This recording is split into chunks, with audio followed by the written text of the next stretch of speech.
Bernardo, Oi? já é 11 horas, eu tô indo dormir. Desliga pra você dormir também. Não, mãe, eu tô de férias. Daqui a pouco, só mais um pouquinho, por favor. Ó, não fica até tarde, desliga e vai dormir, hein? Tá. Bernardo! Oi? 1 hora da manhã você tá nesse jogo ainda, Bernardo! Mãe, já tô desligando. Bernardo! Oi? Se for hora, são 4 horas da manhã, você não dormiu ainda? Ai, mãe, sabe o que é? É que eu perdi o sono, eu vim jogar só mais um pouquinho. Você já dormiu? Aham. Não, mas eu dormi, aí eu perdi o sono, eu vim jogar só mais um pouquinho. Então desliga e vai dormir. Não, mãe, mas eu tô sem sono, só mais um pouquinho, por favor.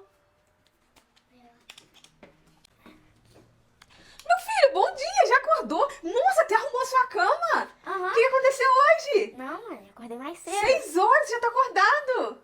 Uhum. Nossa, meu filho, você tá passando mal? Não, por quê? Acordou 6 horas, já arrumou o quarto, já tá jogando? Ó, tá de parabéns, hein? Oh.